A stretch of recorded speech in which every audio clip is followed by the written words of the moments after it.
In a world filled with uncertainty and ever-evolving economic landscapes, it's crucial to be informed and prepared for what lies ahead. The recent CPI inflation report has given us a glimpse into the state of our economy, and it's not something to be taken lightly. So, let's dive into the details, and I implore you to pay close attention because your financial well-being depends on it.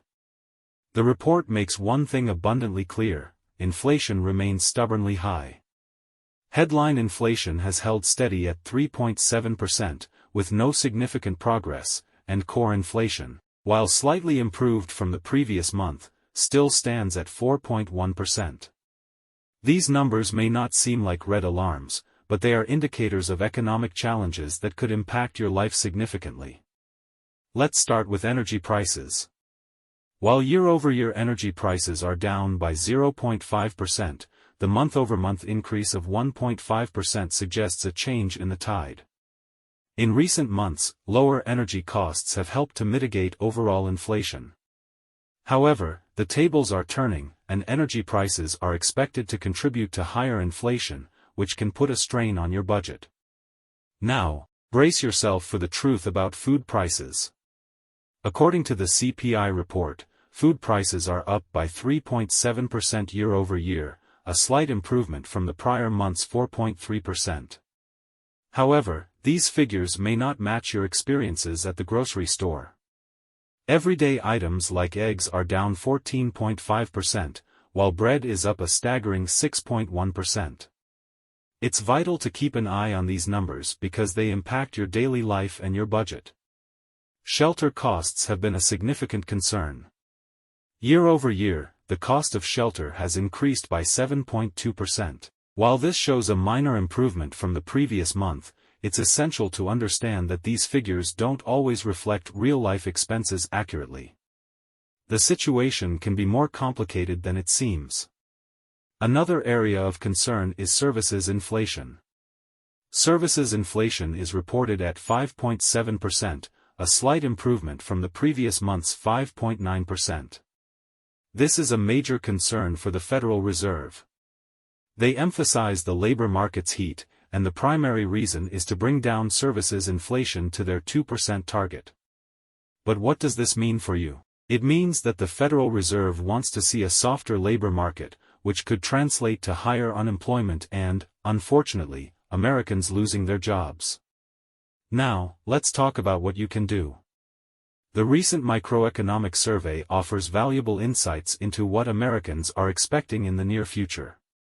The survey reveals that households expect their median income to increase by 3% over the next 12 months. However, here's the concerning part: median household spending is projected to rise by 5.3% over the same period.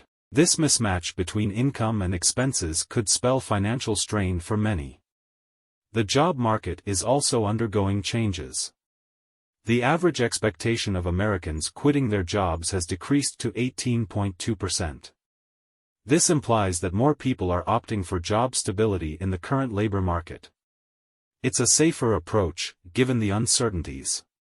Furthermore, the survey shows an increase in the average probability of missing a minimum debt payment over the next 3 months, which has risen to 12.5%.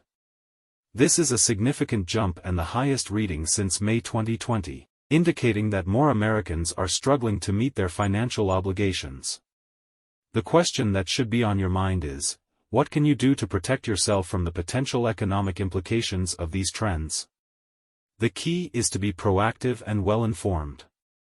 As for the Federal Reserve's next moves, the market's outlook has slightly shifted, with an 87% chance of no interest rate increase on November 1st. The Federal Reserve is determined to manage inflation and keep it in check. Their primary goal is to bring inflation back in line with their 2% target, and they're willing to take action to achieve that. Now, let's address a common misunderstanding. You might have heard concerns about a housing market crash. I want to be clear, while the economy may face challenges, a housing market crash is not on the immediate horizon. The economy may suffer, but it's not expected to collapse to the extent where millions face foreclosure, as happened in 2010. However, this doesn't mean there won't be economic challenges. It's crucial to distinguish between an economic downturn and a housing market crash. It's also worth noting that while we may be in a tough spot economically, it's not a full-blown depression. The good news is that you will have time to prepare. There's no need to wish for economic hardship. Instead, focus on preparing for the challenges that lie ahead. In conclusion, staying informed, proactive, and adaptable is the key to navigating these economic challenges. The glass is indeed half full. We have time to prepare, and we can make well-informed decisions to safeguard our financial well-being. Keep an eye on the data, understand the implications, and be ready to adapt as the economic landscape evolves. Your personal growth and financial security are within your control. Let this be a call to action to stay informed and protect yourself in these uncertain times. Before you go, help us by smashing that YouTube like button. And subscribe to this channel, so you won't miss any of our videos. This shows YouTube algorithm that you value our information. And it helps us spread the message. Sharing is caring.